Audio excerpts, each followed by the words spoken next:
ታገሰ ለነ ኩሎ ኃጢአተነ ወለዘወሀበነ ስብሐተ ቅዱስ ወደሙ ክብር ሰዓት ናብሎ ስብሐት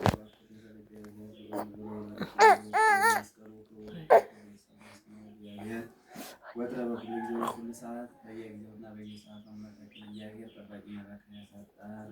በየጊዜውና በየሰዓቱ ስሙን ለማመስገን ክብሩን ለመቀደስ ክብሩን ለመውረስ ያብቃን።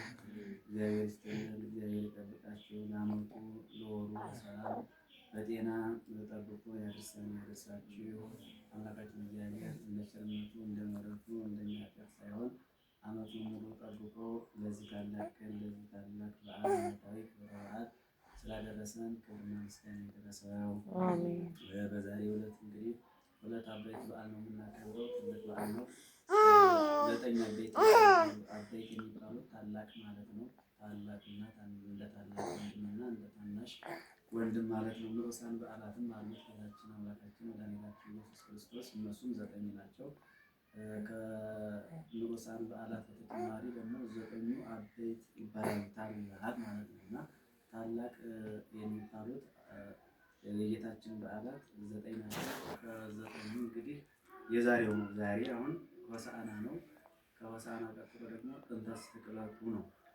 ሁለቱ በአንድ ቀን መዋላቸው ታሪካዊ ቀን ነው። አሁን በየዓመቱ አናገኝም እንደዚህ አይነት በዓላት። አሁን ወይ 7 ዓመት ጠብቀው ሊሆን ይችላል አንድ ላይ ተደራርበው የሚውሉት። መድኃኔዓለም ማለት የዓለም መድኃኒት ማለት ነው። የሰው ልጆች ለማዳን ግበሩ ተስካሪ መታሰቢያ ያደረጉ ብሎ ባዘዘን አምላካዊ ቃል መሰረት እንግዲህ ቤተክርስቲያን ስሙን ያስባሉ።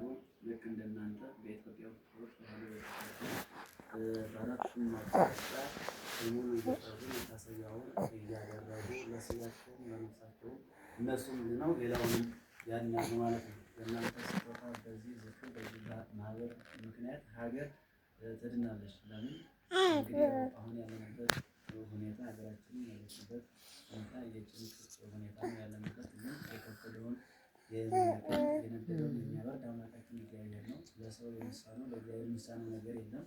ስለዚህ ሀገራችን ኢትዮጵያን ያረጋጋልን፣ ህዝቡንም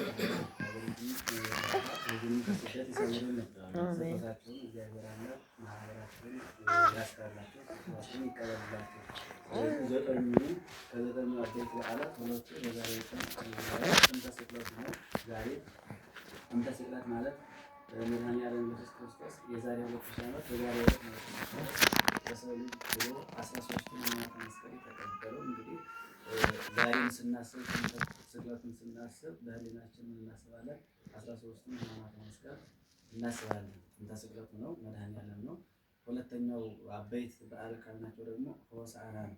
ሆሳዕና ማለት ከመሰቀሉ በፊት እንግዲህ በአህያይቱና በአህያይቱ ውርንጫ ላይ ተቀምጦ ቤተ መቅደሱን 3 ጊዜ ዞሮ የታሰረች አህያ አለች ፈታችሁ አምጡልኝ ብሎ ያቺ የታሰረች አህያ ያው እንደምታውቁት በገጠር አካባቢ የአህያ ሌባ አለና አህያ የሚሰርቁ ሰርቀዋት ያችን አህያ አስረዋት ነበረ ይላል ታሪኩና ያችን አህያ አስረዋት ሌባ ሰርቋት አስረዋት ደቀ መዛሙርቱን ሐዋርያትን ይችን አህያ ሂዱና የታሰረች አህያ ከውርንጫዋ ጋር ታገኛላችሁ ፈታችሁ አምጡልኝ አላቸው ይላል።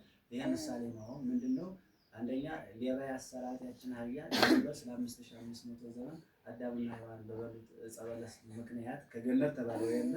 ስለዚህ ዲያብሎስ ሰርቆ አስሯቸው ነበር። ስለዚህ ያንን ምሳሌ አድርጎ የሰው ልጆች ነፃ የሚወጡበት ከሲኦል ወደ ገነት የሚገቡበት ሰዓት ደረሰ ብሎ ሲያመለክት የታሰረችውን አህያ ፈታችሁ አምጡ ብሎ ደቀ መዛሙርቱን አዘዘ። ስለዚህ በአህያ የተቀመጠበት አህያ የተናቀች ናት። ለምሳሌ ኢየሱስ ክርስቶስ ትህትናውን እንመለከታለን። እንግዲህ የተደራረበ በዓል ነው ብያችኋለሁ። ይሄ ነው ሆሳዕና ስንል እንግዲህ መድኃኒት ነው ራሱ ትርጉሙ። ሆሳዕና ማለት መድኃኒት ማለት ነው።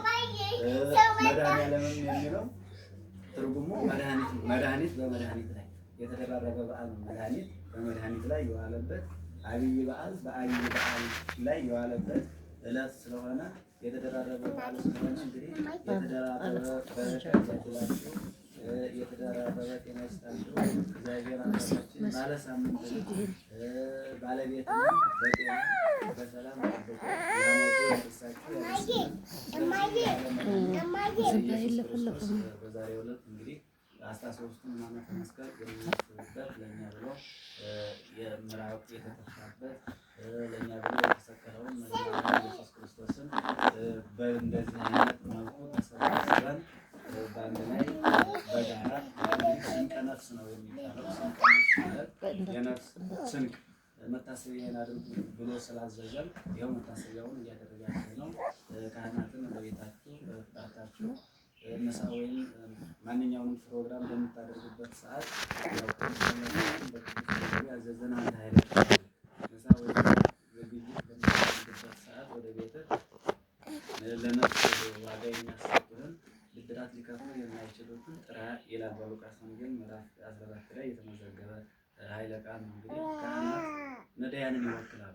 አንድ ካህን እንግዲህ ወደ ምዕመናን ቤት ስንመጣ ወይም ስንገባ እግዚአብሔርን ወክለን ነው የምንገባው። ለምን? ስልጣኑ የእግዚአብሔር ነው። ዓላማው የእግዚአብሔርን መንግስት እናንተ እንድትወርሱ ለማድረግ ነው። ከእግዚአብሔር የተሰጠ ስልጣን ስላለ እናንተን ለማጽደቅ ነው። ካህናት አባቶች ወደ ምዕመናን ቤት ሄደው ገብተው ባርከው እግዚአብሔር ይስጥልን ብለው ሲወጡ ያንን ነው አምላካችን እንግዲህ በጻድቃን ትንሣኤ ጊዜ ይመለስልሃል ይላል። ይህ ዓለም ኃላፊ ነው፣ ጊዜያዊ ነው። ሁላችንም እናልፋለን። ዓለሙኒ ኃላፊ ወፍጡሩኒ ኃላፊ እስመ ኩሉ ኃላፊ ነው። ንብረቱም የሰው ሁሉም ነገር የሚያስጨንቀንን ነገር ያልፋል። የማታልፈው መንግስተ ሰማያት ብቻ ናት እና መንግስተ ሰማያትን ደግሞ ወርሰን መኖር የምንችለው በመልካም ስራ እግዚአብሔር ያዘዘን ስናደርግ መታሰቢያውን አድርጎ ብሏል። ይኸው መታሰቢያውን እያደረጋችሁ ነው። ዝክሩን እየዘከራችሁ ነው።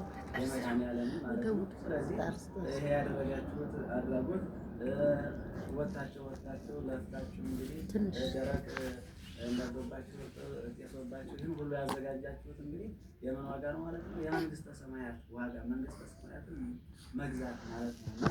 ስለዚህ አምላካችን እግዚአብሔር የመንግስተ ሰማያት ዋጋ ያድርግላችሁ፣ የኃጢአትን መደረሻ ያድርግላችሁ፣ የዲያብሎስ ድል መንሻ ያድርግላችሁ። ማህበራችሁን መድኃኔዓለም ክርስቶስ ይባርክ ይቀድስ፣ ከእናንተ ጋር ከእኛ ጋር ይሁን እስከ ዘላለም መጨረሻ በምግባር በሃይማኖት ያጽናን። አምላካችን እግዚአብሔር ባለሳምንትንም ባለወርንም ለቀጠሮ ቀጤማ ለመጎዝጎዝ ህብስት ለማበስ ያደርስልን ያብቃልን። ለቀጠሮ ቀን ያብቃል። ማህበራችሁን ያስፋ ይባርክ። መድኃኔዓለም ኢየሱስ ክርስቶስ ከዚህ ይባርክ ይቀድስ።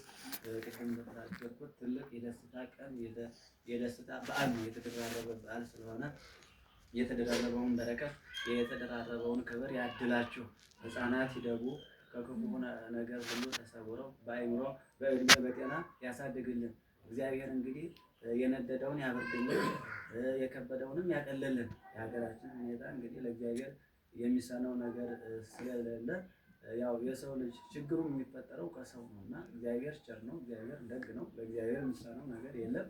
በኃጢአታችን ምክንያት ነው አሁን ያለው ነገር ምንድነው የመጣ የሰው ልጅ ለእግዚአብሔር አልገዛ እያለ ከህገ እግዚአብሔር እየወጣ ፈቃድ እግዚአብሔርን አልፈጽም እያለ እግዚአብሔር ደግሞ ለቅጣትም የሚያመጣው ለማስተማርም ኃይሉን የሚያሳይበት ስለሆነ እግዚአብሔር ከረሃበ ሥጋ ከረሃበ ነፍስ ይሰውራል። ረሃበ ሥጋ ረሃበ ነፍስ ከባድ ነው። የእግዚአብሔርን ቃል እንዳንሰማ የሚያደርገን ጊዜና ዘመን እንዳይመጣ የእግዚአብሔርን ቃል እየሰማን በስጋችንም እየተመገብን በነፍሳችንም እየተመገብን የምንኖርበትን መልካም ዘመን ያምጣልን። እግዚአብሔር ሕፃናትን ያሳድግልን። አረጋውያንን በጤና ይጠብቅልን። እንበለዘበሬ ወማን እንበለቃማ ወድካ ቃመ ከብሮ ያልፀሐኒ ያልፀሐኒ በፍስሐ ወበሰላም ለዛ ጠብቆ ለብርሃነ ትንሣኤው ያደርሳል። ጭንቀታችንን ሁሉ አምላካችን እግዚአብሔር ያስወግድልን። የሚያስጨንቃቸውን በእርሱ ላይ ጣሉት ለመስራትና የሚያስጨንቀንን ነገር ለእግዚአብሔር ካልተው ለእግዚአብሔር በእግዚአብሔር ላይ ካልጣልን እኛ በራሳችን ምንም ማድረግ ስለማንችል እግዚአብሔር ጭንቀታችንን አስወግዶ በሰላም በደስታ ማኖር የሚችል አምላክ ነውና ጭንቀታችንን ችግራችንን ያስወግድልን።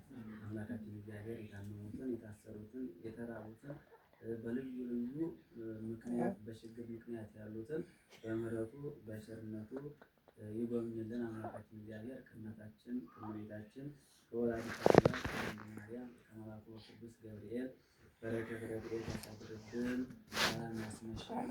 የሰላም አምላክ ሀገራችን ሰላምን ይስጥልን። ለሕዝባችን አንድነትን ይሰጥልን። ሕያውና ቅዱስ ስሙን አባታችን ማለት እንለምነዋለን።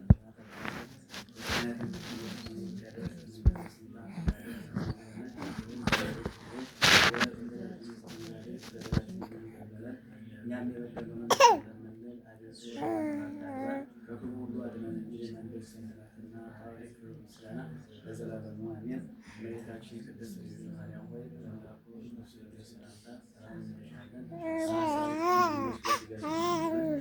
የአሸናፊ እግዚአብሔር እናት ሆይ ሰላምታ ላንቺ ይገባሻል። ከሴቶች ሁሉ ተለይተሽ አንቺ የተባረክሽ ነሽ፣ የማኅፀንሽ ፍሬ የተባረከ ነው።